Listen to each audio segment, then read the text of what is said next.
Was Napoleon's exile on Elba a result of his own doing? Welcome back to TimeFrame, where we dive deep into the pivotal moments that shaped history. Today, we're exploring a fascinating question. Was Napoleon's exile on Elba a result of his own doing? Join us as we unravel the events leading up to this dramatic chapter in the life of one of history's most intriguing figures.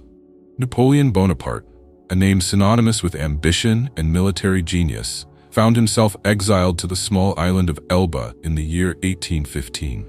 This was a shocking turn of events for a man who had risen to the pinnacle of power in France and much of Europe. But how did this come to be? Was it simply the result of external pressures, or did Napoleon play a role in his own downfall?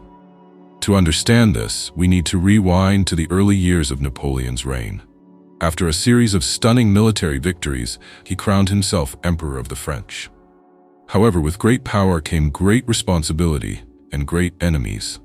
His aggressive expansion across Europe, while initially successful, began to create a coalition of nations determined to stop him. The turning point came with the disastrous invasion of Russia in 1812. This ill-fated campaign resulted in significant losses for the French army and marked a decline in Napoleon's reputation. Many historians argue that this was a pivotal moment where the seeds of his downfall were sown. Did Napoleon underestimate the challenges of such an ambitious campaign? Perhaps. Did his overconfidence contribute to this failure? Most certainly.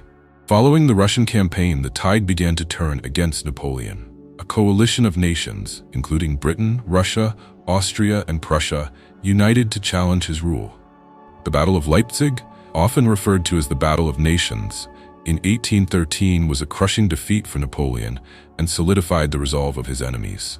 The question arises again, could Napoleon have altered his fate? Did he make decisions that led to this moment? As his enemies closed in, Napoleon faced mounting pressure. In 1814, Paris was captured, and he was forced to abdicate. The Treaty of Fontainebleau was signed, leading to his exile on Elba. Many historians point out that Napoleon's ambitious nature, combined with his strategic miscalculations, directly contributed to his downfall. He had created a powerful empire, but his relentless desire for expansion ultimately led to his isolation and defeat. However, it's important to recognize that Napoleon was not merely a victim of his circumstances. His decisions, his refusal to negotiate with his enemies, and his unwavering belief in his own invincibility played significant roles in his exile. The very traits that made him a brilliant leader also made him blind to the changing tides of power. While on Elba, Napoleon had a chance to reflect on his past and plan for his future. He was not idle. He managed to maintain control over the island and even began to plot his return to power. His charisma and leadership skills were not extinguished by his exile, suggesting that his ambition remained intact despite his circumstances. In 1815, Napoleon escaped from Elba, returning to France and reclaiming his throne for a brief period known as the 100 Days. His return sparked excitement among his supporters, but it was short-lived. The decisive defeat at the Battle of Waterloo marked the end of his rule, leading to a second exile, this time to the remote island of St. Helena.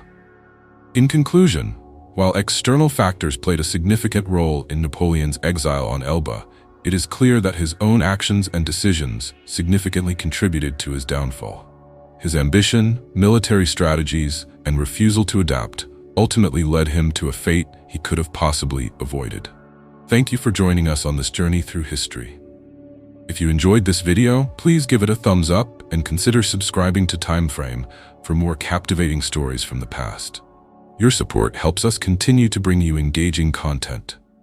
Until next time, keep exploring the fascinating world of history.